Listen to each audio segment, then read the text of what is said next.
Hello and welcome to the show. Well, this week's preliminary clearance auction results from CoreLogic are marking a turning point in buyer and seller sentiment. Clearance rates take a bit of a hit as the virus bites right across the nation. Back with Kevin Brogan and all the details in just one moment. Outsourcing will dramatically improve your productivity and profitability. Sure Agents have created a staffing solution to provide great staff who can perform duties in property management, sales, marketing and administration, and at a fraction of the cost, giving you and the team more time to spend on the dollar productive tasks. With rising costs and slowing revenue, the focus must be on value for money. Check it out, sureagents.com. And joining me once again, Kevin Brogan from CoreLogic. Hello, Kevin. A bit of a sobering report this week. Oh, yes. Look, I think last week we looked at the results and we could see that there was some indication that the market was reacting to the coronavirus situation. But I think this week's results don't leave us in any doubt that there's been a bit of a change. Okay, well, let's firstly bring up those preliminary clearance results. Bring them up on the screen now. Well, let's walk through them, Kevin. Yeah, so Sydney, this time last week, we were reporting a 77% preliminary clearance rate. So you can see that the drop there in Sydney has been quite pronounced to 64.4%. That's probably the biggest single indicator, and it does, in fact, probably coincide with the way that the coronavirus is affecting each of the capital cities. Melbourne at 62.7%. Again, that's a fair bit down on last week. And Brisbane has had a fairly strong run through the first quarter of 2020. But you can see it's back to, where we might term the clearance rate at least to be in a sort of more normal range in the mid 30%.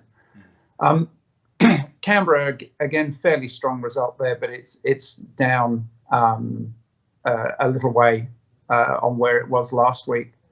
And I think overall the weighted average sort of tells the story at 61.3% at a preliminary clearance rate, that there has been a marked impact. And I suspect when we get our final results in, that weighted average will dip below 60%, and that'll be the first time since the middle of 2019.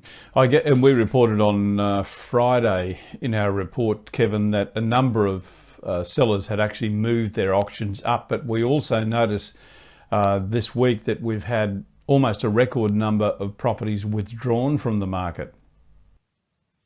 Yeah, look, it's interesting looking at the withdrawals. I was looking at the withdrawals in Melbourne yesterday, and it's true to say that there was almost a doubling in the number of withdrawals since the last week of February. But to put it in perspective, that was 26 out of 890 odd auctions on the day. So, look, I think withdrawals is definitely something we need to watch moving forwards, because I think we're going to see that vendors are going to be looking at postponing their selling decision. But at the moment, probably the bigger influence has been people selling prior. I think we've spoken before about why do people sell prior to auction? And I think if the market is performing very strongly, then a purchaser is more likely to make a bid because prior to auction, because they feel like they might be outbid at auction. But the reverse is true for the vendor. The vendor is unlikely to accept a bid prior to auction unless it's a knockout offer, because they're hoping the auction will do better. And we're in the unique circumstance now that we've actually got both purchasers and vendors looking at the benefits of a sale prior to auction to sort of get it over and done with. So, I think we'll see sold prior and withdrawals moving up as a proportion of total sales. Yeah, well, we'll certainly keep an eye on those stats as well. Let's take you to the Sydney sub-regions now before we take you into the top sale out of Sydney. Sub-regions, I guess you'd have to say North Sydney and Hornsby held up reasonably well at 75%. Oh, look, it certainly did. And I think there might be a story here that some of the sort of more expensive areas, the higher value areas where perhaps the houses that are being offered for auction are more sort of unique or have very unusual characteristics, probably still going to find people committed to their buying decision, whereas perhaps houses that are for sale in areas where there are quite a few similar houses on the market, maybe people are more inclined to postpone. So look, we definitely saw some sub-regions with strong results. North Sydney and Hornsby, Northern Beaches, and also Borkham Hills and Hawkesbury offer much lower volume. Okay, well, let's have a look at our top sale out of New South Wales, which was an apartment spectacular too, sold for $4,225,000 at 95 Elizabeth Bay Road. Here's a look inside. This expansive three-bedroom apartment with a beautiful northeast-facing aspect recorded Sydney's top sale under the hammer on the weekend at $4,225,000 and was sold by Jason Boone and Jeff Cox from Richardson and Wrench. In a prized and much sought-after position with the backdrop of a stunning Sydney Harbour panorama and views right across to the Heads, it features a huge living dining room that opens to an entertainer's balcony, with double lock-up garage and set in a legendary building featuring harbour pool, marina, jetty and gorgeous gardens in premier position on an exclusive Elizabeth Bay loop. Sold on the weekend by Jason Boone and Jeff Cox for $4,225,000. Okay, Kevin, let's move on to the Melbourne sub-regions now. Anything there that you'd like to point out? I guess nothing in the 70% range. No, that's right. But I mean, we've got a remarkable consistency across the regions. I mean, the Northwest, I suppose, up at 67.1%, and the West at 68.1%.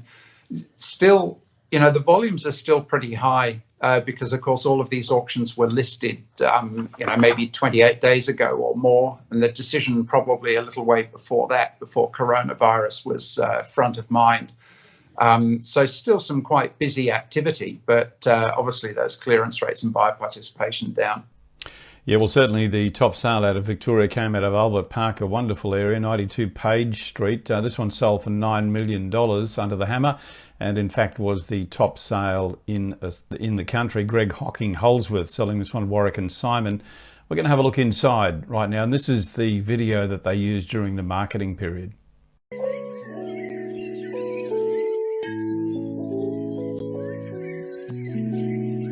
Iconic properties rarely come to the market, and even more particularly in Albert Park. They're few and far between and tightly held for good reason. Well, this facade is iconic and recognisable instantly. It's set on 600 square metres of land and it's prime Albert Park living.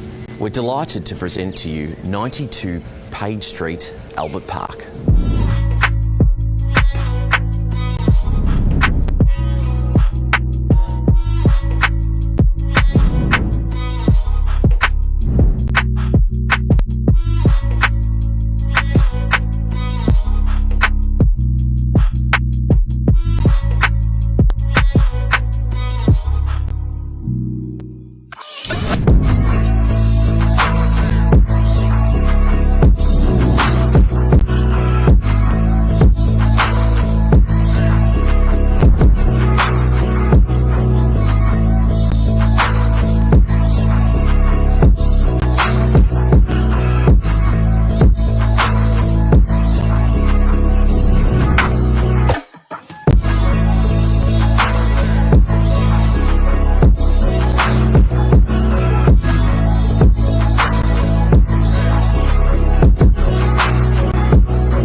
Okay, and just before we leave you, we've got time to have a look at our Queensland sale, and you did highlight at the opening there, Kevin, that the Brisbane result at 34% is a little bit down, or around about probably where we'd expect it to run. But the property top sale out of Queensland came out of the Gold Coast in Coolangatta.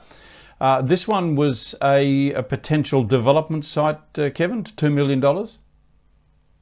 Oh, the Coolangatta property? Yeah. Yes, I believe it was, yes. Yeah. Let's have a look. We've got a video presentation for you on this one.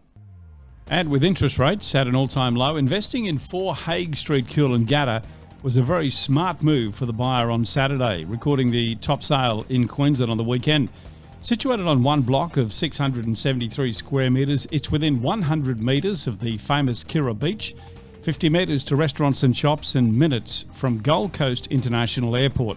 All 8 apartments, 6 by 2 bed and 2 by 3 bed, have secure leases in place, generating just over $161,000 a year.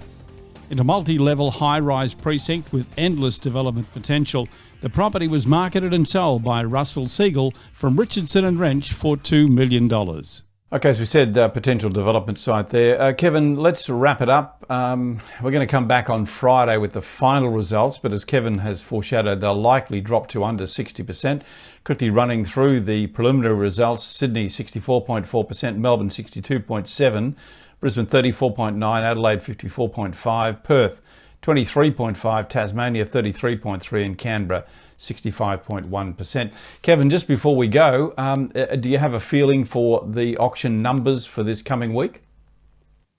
Well, I mean, the numbers are actually up again because of, as I said, the fact that the listings were probably made and initiated a long time before coronavirus had really attained the prominence that it does now.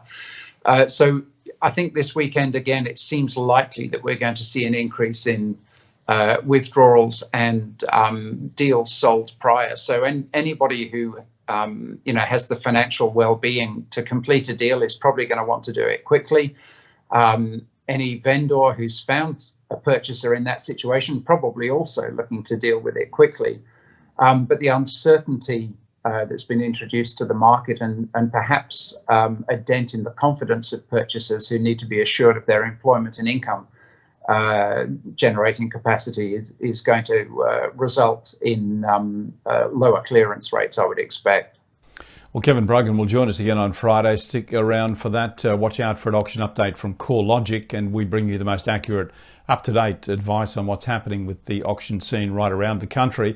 And if you are concerned, if you're operating as we go into a lockdown situation in most parts of the country, just how difficult is it going to be to operate? We're streaming a number of shows this week that will look at operating businesses in the coronavirus environment, and that'll be for real estate agencies, for real estate brokers, finance brokers, I guess anyone in industry, and that'll be across our portals, Real Estate Talk and Real Estate Uncut. So watch out for those. Kevin Brogan, troubling times, but thank you for joining us, my friend. I know you're very, very busy, and I look forward to catching up with you on Friday. Thanks, Kevin. Thanks a lot, Kevin.